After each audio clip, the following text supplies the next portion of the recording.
black colleges and universities and medical school, HBCUs. What are your thoughts? For medical school? For medical school. Can I go first on this one? Yeah, you can. So my thoughts on it, Dale, are that, we have to look at them first from a historical perspective. The first African American HBCU medical school was established, at Howard University and at Meharry because of the needs that were seen by people who were philanthropic nature to take care of the health of the freedmen. Okay? By the year 1920, we probably had almost 22 African American focused medical schools in this nation. Oh, wow. In fact, in the 1920s and 1930s, there were more black doctors per capita than there are today. Meaning that for 100,000 people, there were more black doctors then than there are today. Oh, wow.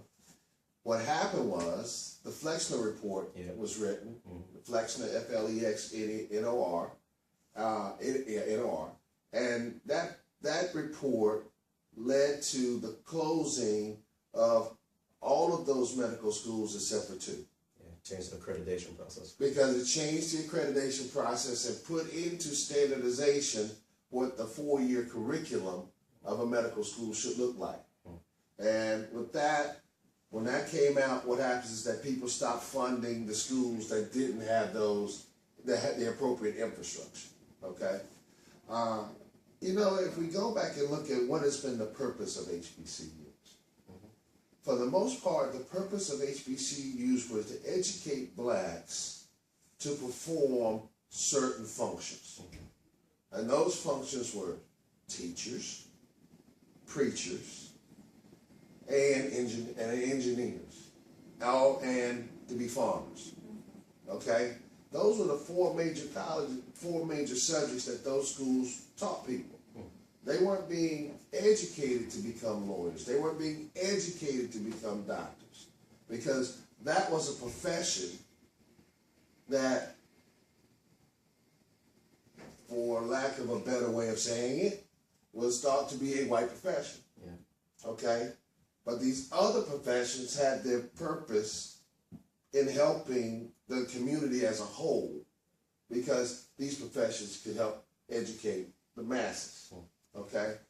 So that's why, A&T, A&M, why we have these initials at the end of these schools, because that was their focus. Now what we're beginning to see is that now these schools are beginning to try to evolve. And they want to evolve and become players in the 21st, 22nd century by developing scientists, by developing pre-medical tracks, by developing new disciplines that allow for them to become competitors for the job markets of today. Okay? The HBCU schools that we have now in place with Howard, Meharry, Morehouse, and Charles Drew out in California still serve a very viable purpose. And that is, they have developed their academics such that they can take students that may have lesser scores, that may not be as attractive to some of our majority schools, and bring them in and make them just as successful, just as honored physicians, but yet they didn't have that quote-unquote MCAT score, that quote-unquote GPA. So that's where the role of these schools are. But they also bring in people that have the high GPA and the high MCAT score, because people want to go to that environment as opposed to going into an environment in which they would be a chocolate chip on a cookie. Okay? So when we look at it from that perspective, they're very valuable. I'll just end with this. What we did see this past in 2011, of all the blacks who graduated from medical school, 17% of them graduated from an HBCU. Okay? So that says that the majority of us, almost 80%, are graduating from non-HBCU schools. And then another small percentage, believe it or not, are graduating from offshore medical schools, and in particular, Cuba. So that's what I want to go to next to offshores, because we get a lot of questions on diverse medicine. But Dr. Armstrong, your thoughts on HBCUs? Well, I'm the daughter of someone who went to Meharry. My wife is Mary, so I love And I'm HBCUs. the And all my niece family went to them. I was the I'm first the one niece. not to. Of someone who was in the last class of the Leonard Medical School at Shaw. And between my uncle and my father, they took care of people who lived in eastern North Carolina for more than 60 years. Out on what we called, they used to call it sharecropping communities, which was the holdover of slavery after emancipation. And they did incredible medicine. And they did it because they had limited resources, and they were brilliant in using the limited resources that they had with their understanding of the human body. And so we, the people that they took care of could not use the hospitals in North Carolina.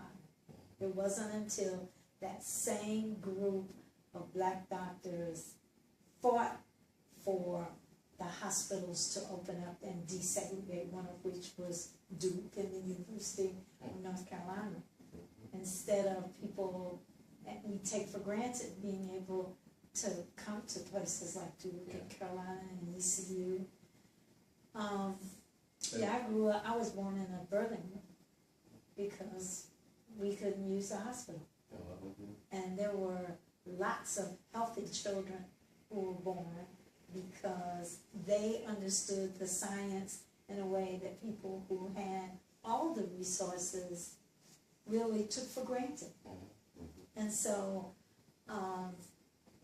the history of medicine especially in the African American community, includes the contributions that were made from a group of people who didn't complain, but took the resources that they had and made the resources available to a community who basically was disenfranchised when it came to the quality of the care that they got.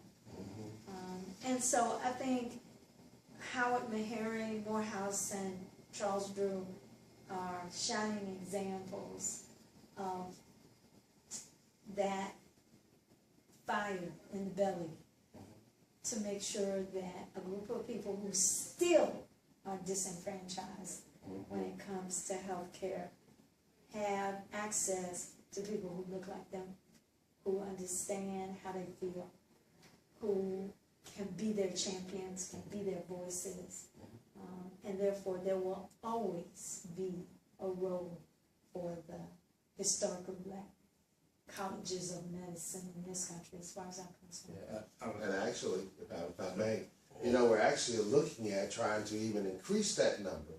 I don't know if you knew that at the state level, this state, we had talked about trying to develop possibly another medical school at one of our HBCUs here. In particular, A&T was looked at.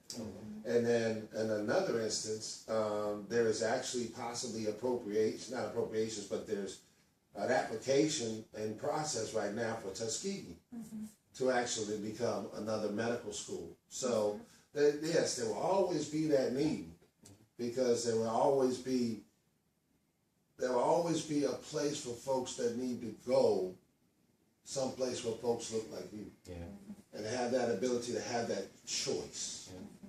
And that's really key, is to be able to have that choice. I think, when I talk to the students on diverse medicine, I think it's amazing. A lot of those students don't even know about HBCUs.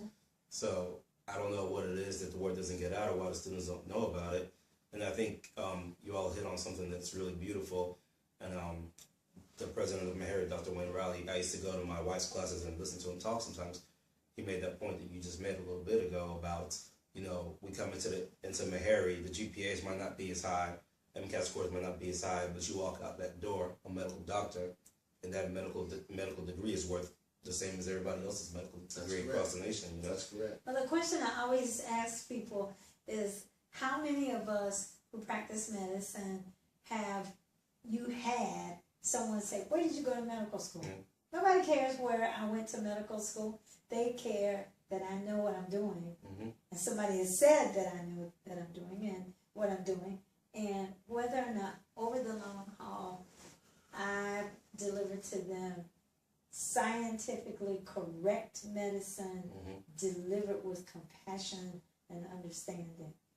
And as long as I do that, nobody cares. They don't look, there's no diploma on the wall in the clinic that says she went to medical school.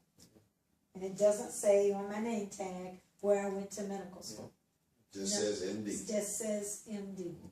So all the viewers, historically black colleges and universities, great med schools, apply to them. That's Great. right. That's right. Now let's move to the offshore, because this is something that this is a whole different beast in itself. I have cousins in offshore med school, so I think you're fine. But what I'm hearing a lot from the pre-meds who are going through the application process right now is that they're scared to apply to offshore medical schools because I don't know if this is true or not, or if it's just a rumor that a lot of the offshore students are having difficulty getting back in the States now because there's less residency spots. Well, there's some truth to that. Yeah, there's a lot of truth. Last year, there were over 1,000 people who went in the match that didn't have a job. Oh, wow. It used to be thought, well, medicine is safe. So the match, what Dr. Armstrong is referring to is after the lottery. Yeah, pretty much the lottery. So at the end of med school, you apply for your job essentially, and so that's the match process. So 1,000 people who applied to become doctors didn't. No, they applied to continue their training. They graduated from medical school. Okay, great. But so they graduated from med school, and in the old days, it was always accepted that there were always going to be more slots for residency training than there are people graduating. It's the opposite now. Oh, wow. Thanks to Medicare cutting back on the funded slots for training, what has happened is that there are fewer slots than there are people who are graduating from medical school, and it's going to get worse before it gets better. Right, and the reason why it's going to get worse is because the AAMC has mandated that medical schools must increase their size. That's right. By 30%. Without increasing residency spots. But we're not increasing the residency spot. In fact, the last time that the residency slots numbers were looked at was 1997. Oh, wow. So basically, now this year there was a bill that was introduced into the Senate and to the House to try to increase, once again, to re-examine graduate medical education, GME, and the slots that we have for residency programs.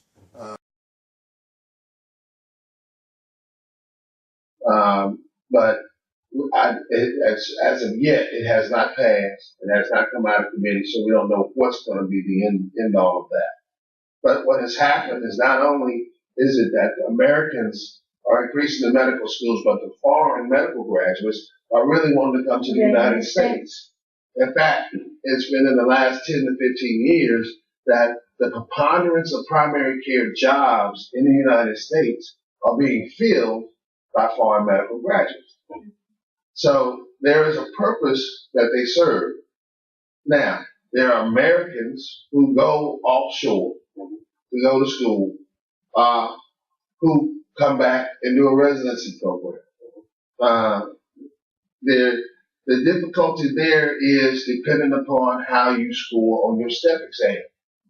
If you score well on step 1 and step 2, you don't have a problem finding a residency program. But if you don't score well, then you're going to have problems finding a residency program. And that's really how they weed our offshore candidates out. In fact, some schools even gain it offshore by allowing the students to have a year off to study for just the boards. And therefore, they score very well on step 1 or score very well on step 2, and therefore they become extremely attractive for folks to bring in. And they bring them over here, and they find that the number that they score does not correlate to their ability to provide culturally competent and compassionate clinical care. So that's not what I was expecting.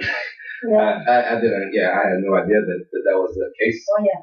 Oh yeah. Oh yeah. This year, the number of folks who did not come out of the match with a job was over 1,000. And a lot of those are offshore. Not a lot, but Not a lot. a good There number. were 538 American graduates who did not match.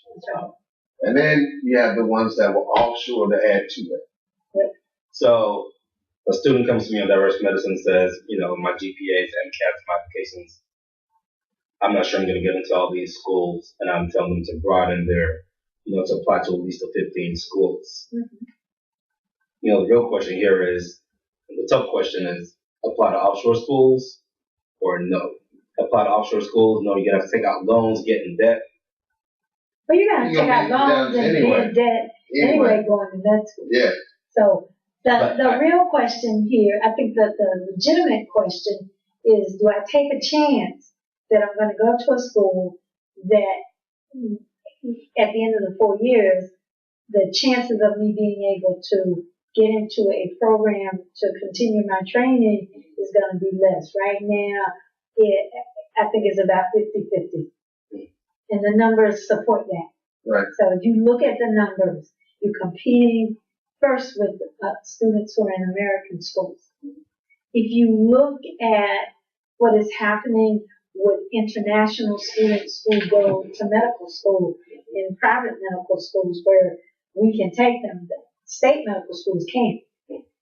They are having trouble, finding a place afterwards. So you'd have to seriously think about that. Instead, one of the things that you would do is to look or sit with someone who can look at your credentials and say, this is where you need to shore things up. And, do that.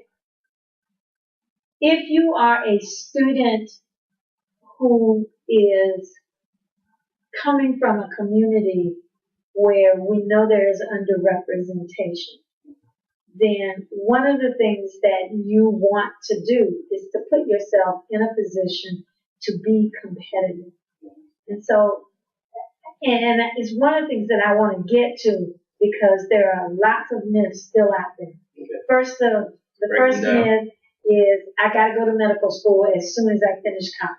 No.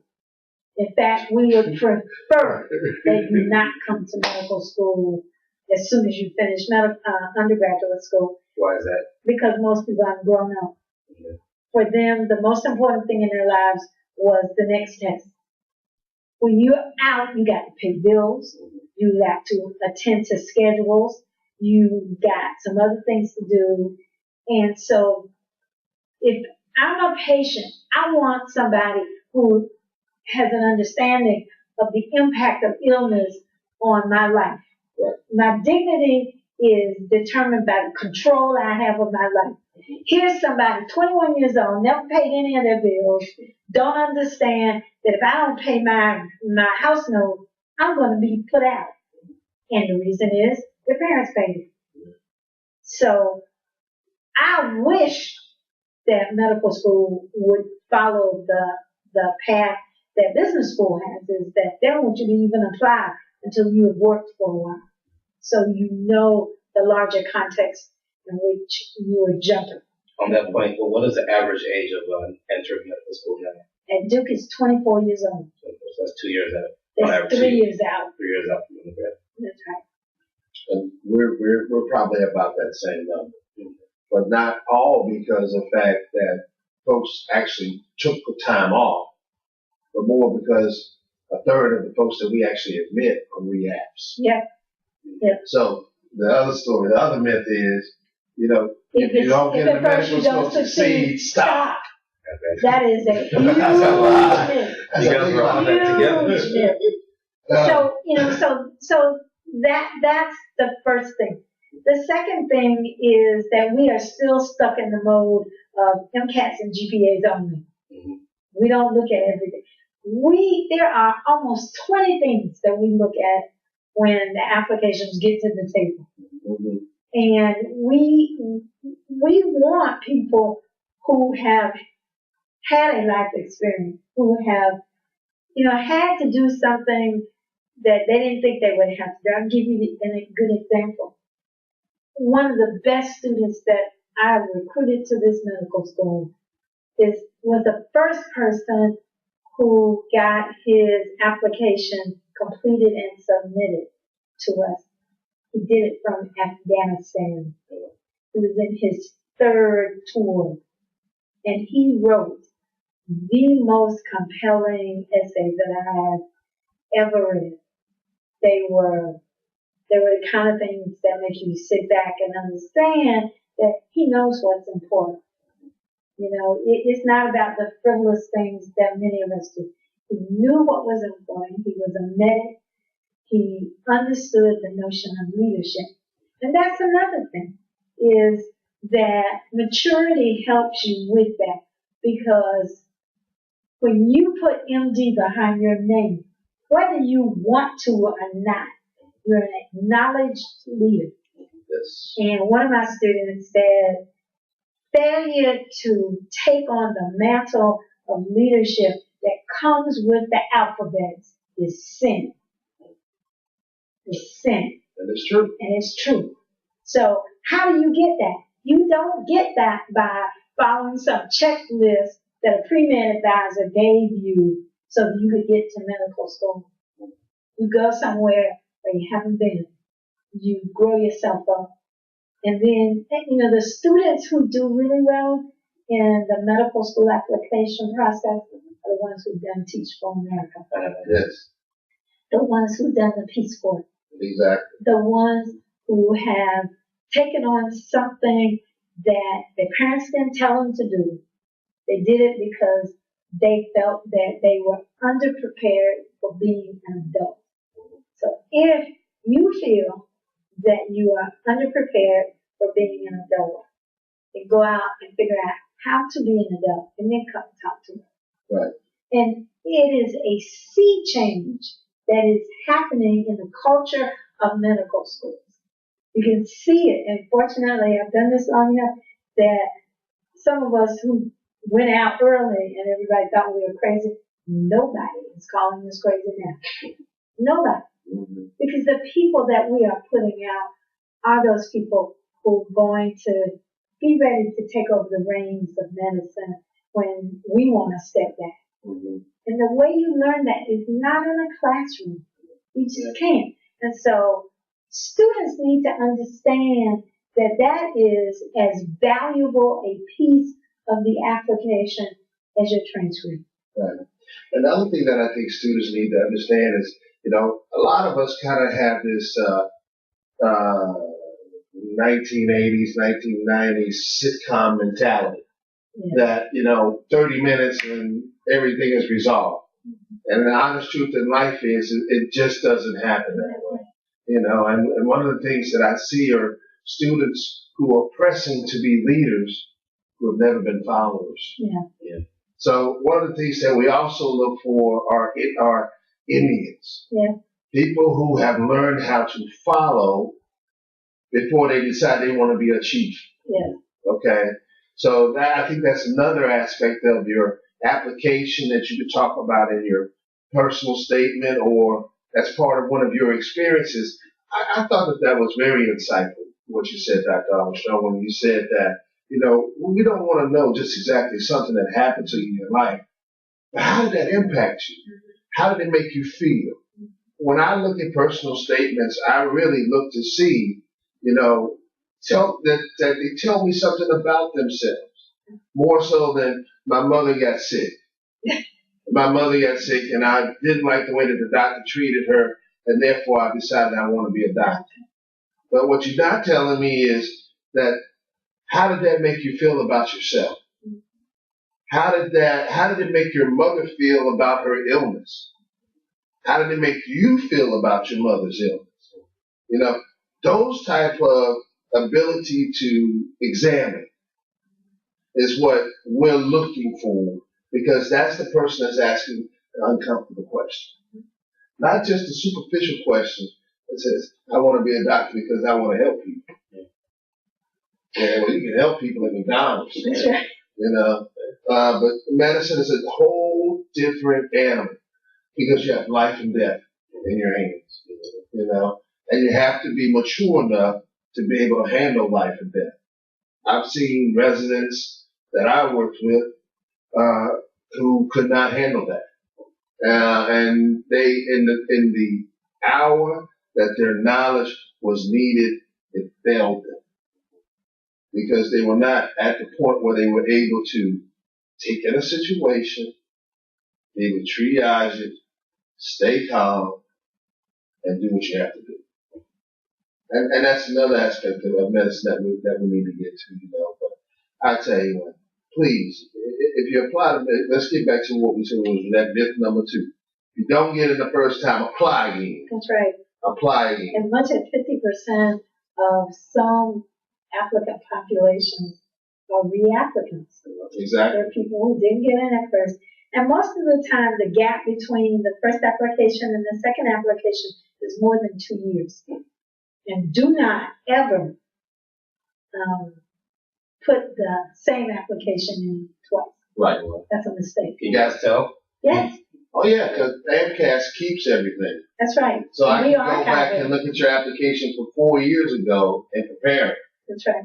So, you know, really, and then the other aspect of it is most schools, if you don't get in, will allow you to come. If you've gotten an interview and didn't get in, they will allow you to come by and get feedback about why you didn't get in and what you can do to improve your candidacy the next time.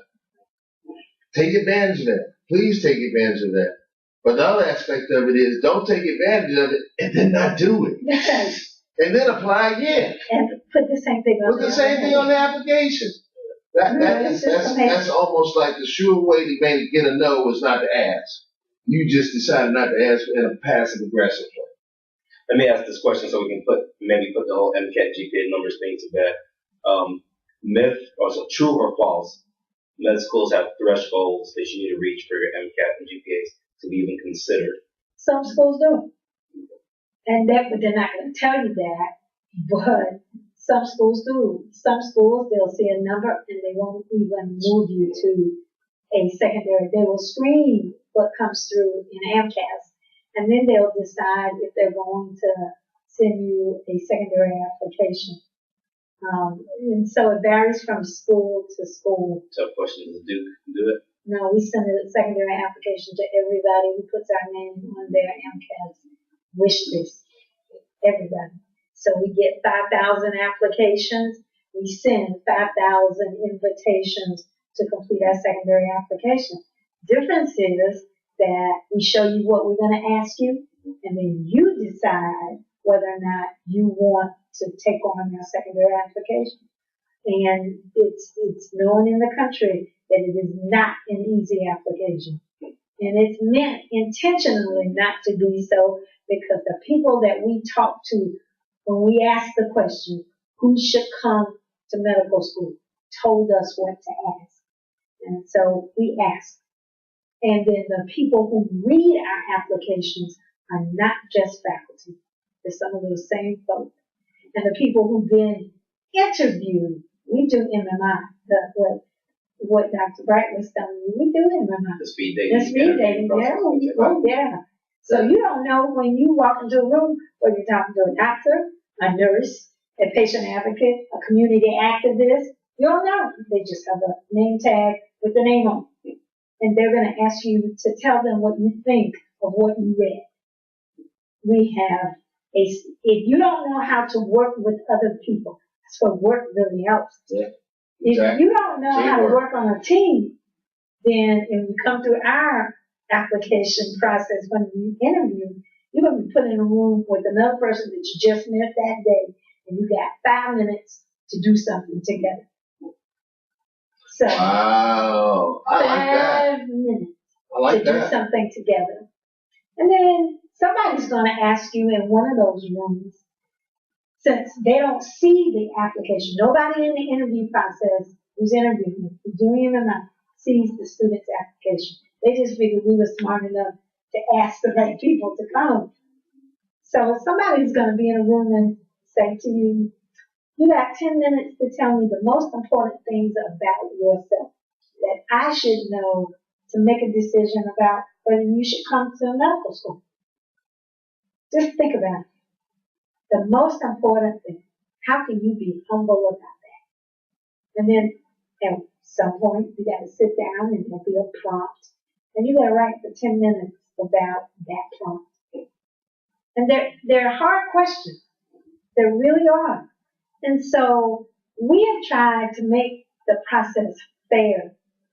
Fair to the people who want to go to medical school, but even fairer to the people that are going to have to put up with these folks.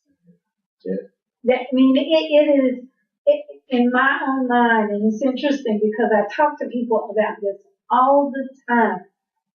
The disconnect in medicine, the place that the workforce has helped disparities, is that we have trained a group of dysfunctional workers who drive people away from the kind of medicine that would be thought of as preventive medicine. We have been so arrogant that we have not gotten down in the trenches with the folks who have to live this stuff every day and try to figure out a way to make it so that they can do it, to live their, what their experience is, so that we don't give them plans that they can't do because we were stupid enough to think that everybody's like me.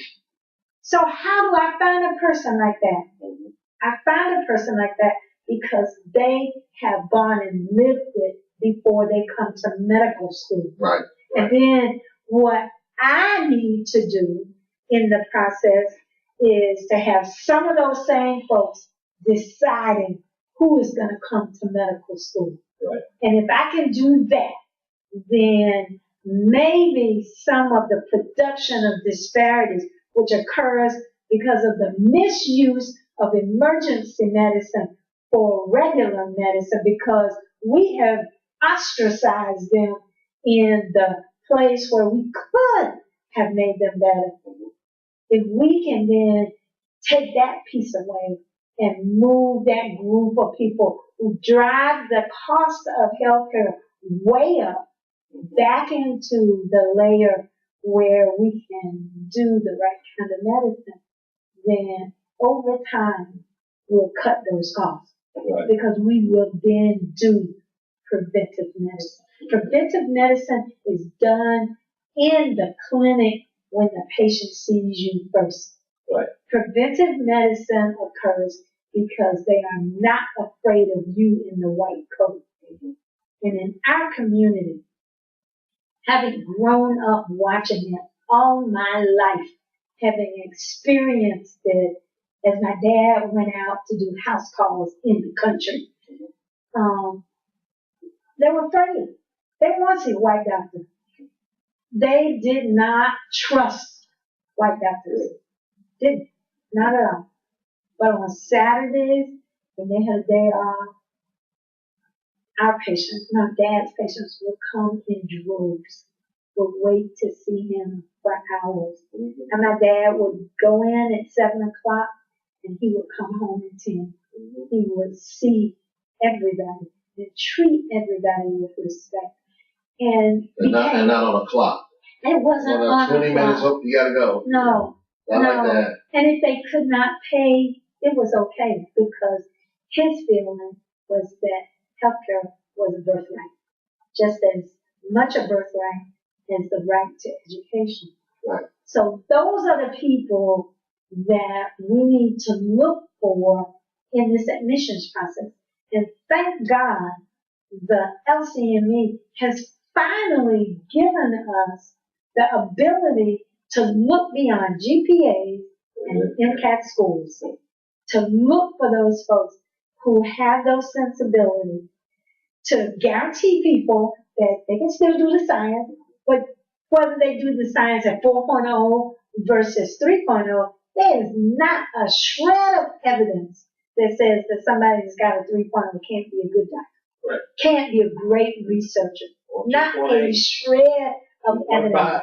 And one of the things that it has taken us 15 years to do here is to prove that one of the most brilliant people that we have had come out of this medical school walked into it with a 23. And this year made the highest score on the certifying exam for neurosurgery. He missed one question and scored in the 99th percentile on every standardized test. 23 on the MCAT. 23 on the MCAT. Neurosurgery. Neurosurgery. Highest score. Highest score. And Morehouse. Morehouse. Whew. Bad brother. Bad brother. And so